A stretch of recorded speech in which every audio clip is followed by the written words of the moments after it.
নমস্কার বন্ধুরা, Shelley's food স্টাইলে তোমাদের সবাইকে আরও একবার স্বাগত জানাই।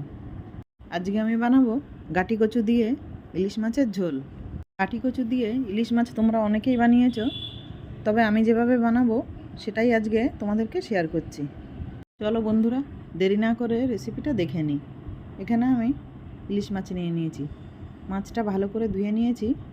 দিয়ে দিচ্ছি নুন আর দিয়ে দেবো হলুদ। নুন হলুদ দিয়ে মাছটা ভালো করে মেখে নেব।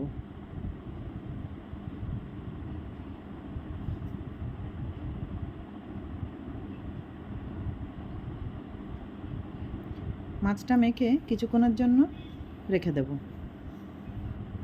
এবার একটা কড়াতে সর্ষের তেল দিয়ে দেব।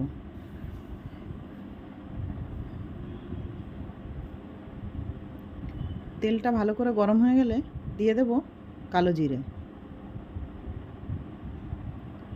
আর দিয়ে দিচ্ছি 4-5টা মতো চেরা কাঁচা লঙ্কা। একটু ভাজা ভাজা হয়ে গেলে দিয়ে দেব কেটে রাখা গাটি কচু। কচুটা আমি একটু এরকম বড় বড় করেই কেটে নিয়েছি।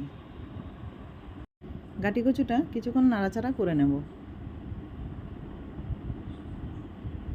এই সময় দিয়ে দেব স্বাদ মতো নুন আর দিয়ে দিচ্ছি হলুদ। নুন হলুদ দিয়ে গাটি কচুটা আবারও একটু নাড়াচাড়া করে নিচ্ছি।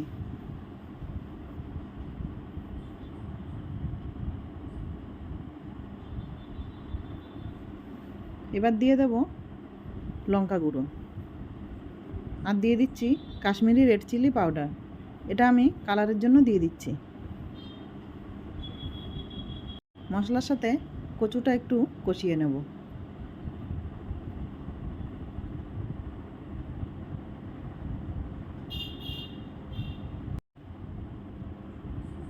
কষানো হয়ে গেলে দিয়ে দিচ্ছি গরম জল। আর এই কচুর তরকারিতে কিন্তু আমি গরম জল ব্যবহার করছি। একটু নেড়ে নিয়ে একটা ঢাকা দিয়ে কচুটা কিছুক্ষণ সেদ্ধ করে নেব। কিছুক্ষণ পর ঢাকা খুলে দেখে নিচ্ছি। কচুটা কিন্তু পুরোপুরি সেদ্ধ হয়নি, হাফ সেদ্ধ হয়ে গেছে। একটু নাড়াচাড়া করে এই সময় দিয়ে দেব 1 চামচ সাদা সর্ষে আর 1 চামচ কালো সর্ষে আমি বেটে রেখেছি, সেটা দিয়ে দিচ্ছি।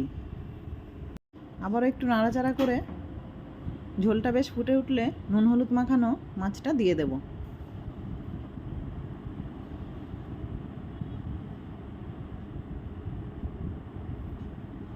এক এক করে সব মাছগুলো দিয়ে দিচ্ছি।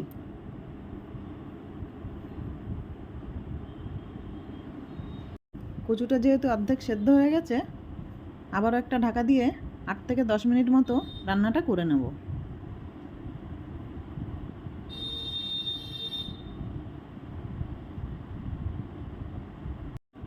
দশ মিনিট পর ঢাকা খুলে দেখে নিচ্ছি। কচুটা কিন্তু বেশ ভালোভাবেই সেদ্ধ হয়ে গেছে। এই সময় দিয়ে দেব 4-5টা কাঁচা লঙ্কা আর উপর থেকে দিয়ে দেব 2 চামচ মতো সর্ষের তেল।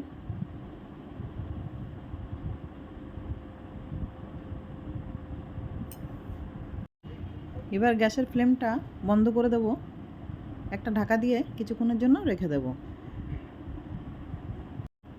দেখো বন্ধুরা, গাটি কচু দিয়ে ইলিশ মাছের ঝোলটা পুরোপুরি রেডি হয়ে গেছে। বন্ধুরা, তোমরা একবার এইভাবে বানিয়ে দেখো, খেতে কিন্তু একদম অসাধারণ লাগবে। আর তোমরা কে কে গাটি কচু দিয়ে ইলিশ মাছের ঝোল এইভাবে বানাও কমেন্ট করে অবশ্যই জানাবে। আর রেসিপিটা ভালো লাগলে একটা লাইক দিয়ে দেবে। দেখা হবে পরের ভিডিওতে। নমস্কার বন্ধুরা।